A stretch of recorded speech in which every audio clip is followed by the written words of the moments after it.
Is the Sony 20mm f1.8 still a relevant lens in 2023? What a dumb question. Of course it is. It's a lens. It's not a camera. I hate those kind of questions. That's why I led with it this time. But in all honesty, I do believe that the 20mm f1.8 is possibly one of the most underrated lenses on the entire Sony arsenal. This is a beast. This may not be a G Master lens, but it comes fairly close to it. Offering f1.8, it still maintains quite a small and lightweight size, comes in at about 400 grams. It has a dedicated aperture ring, which you can also declick. It also has the customizable button, which I never ever use in a lens, and then it has the AF switch as well. It has a 67mm thread to the front, which I find is becoming nearly the standard in lenses lately. A lot of the Tamron lenses are 67mm, quite a few of the Sigma lenses as well. It's absolutely great to have a full complement of lenses with the same thread size because you can just use the same filters. But if you're using the H&Y filters, this will work because it's 67 within that 67 to 82 range for the Revo ring. If you're enjoying this video, make sure to subscribe to my channel and ring that bell to get notified every time I put up a new video. It is such a sharp lens that I almost switched to exclusively using this lens for my landscape photography because the 20mm focal range is where my sweet spot is for how I like my photos to be shot.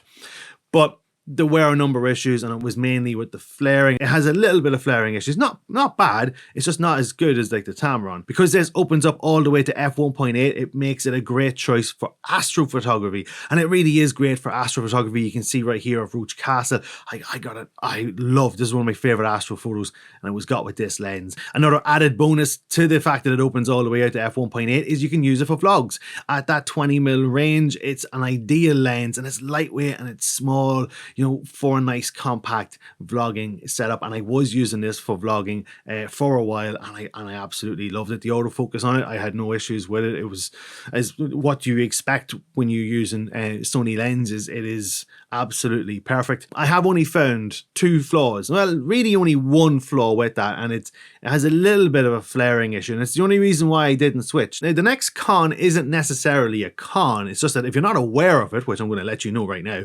it can scare the bejesus out of you, and it scared the living daylights out of me. I thought I got a broken lens in the post, and you'll probably hear it right now.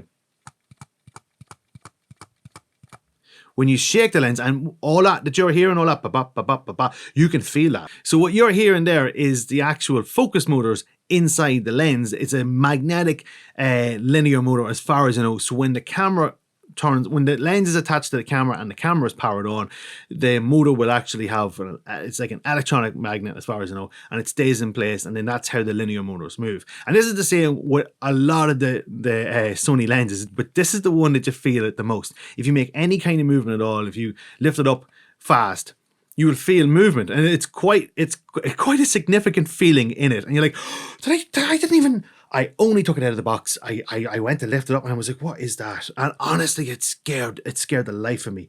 And when I Googled it, then I found it's the linear motor. When it's in an off position, disconnected, it will freely move inside the lens. It's just the body's so small, you can't feel it. Like for instance, I'll give it a try here on my 135mm lens. I've never done it with this. This is the 135 G Master lens. Similar kind of linear focusing system to have in it. Well, that's even louder, but you don't feel it. You can hear it, you don't feel it as much. Now, this issue really only happens when you go to snatch the lens from somewhere. It's sitting on a shelf and I'll grab that lens right now. You'll feel it then, but like I said, it's not overly significant in the 135, but it is really significant in the 20mm. And if you're not aware of it, it could scare you. So beware of that. To sum up this lens, it's small, it's lightweight, it is tack sharp. It opens all the way out to f1.8. It has a 67mm thread to the front. The element isn't overly massive at the front as well, so you've no problem with filters. And it comes in all in for €1,100. So it's quite a good deal. And this is what the lens looks like on my Sony a7 IV. I was previously using the Tamron 17-28 at 24mm. I just didn't want to be shown as much off the studio. The 20mm does show loads. You know, I've got you can see my light in here. You can see the kicker up here as well. I've left the lens hood off as well, just to show that even though I did say there was a problem with the flaring, it's more when it's direct on the lens, like when you're shooting directly into the sun, that I noticed it. But when it's a little bit off the side to get there, it's actually really really good. So, you know, I could put this on and it should make absolutely no difference at all. Let's see. Does it make a difference? No, not really. And I take it off again then. No. So you see, like, you know, at the angle that light is at there, it's making absolutely no difference whether I have the lens hood on or off, and there is no flaring issues. So it is a really, really good lens. I have this set to eye autofocus, so you can see here it's f2.8. And this is now at f1.8 for those wondering how does it perform on video. At f1.8 for eye autofocus, it performs pretty well. So if I move in close, and I move away, and I move in. So yeah, it's a really great performer. I love this lens. I really should be using it a lot more than I do. But the times that I do use it, I get epic results from it. I hope you enjoyed this video. I hope you liked it. I hope you got something from it. If you did, give the video a like, maybe subscribe to my channel and get notified every time I post up a new video by ringing that bell. You can find me on all the social medias under Mark Duffy Photography. And until the next time, later gators.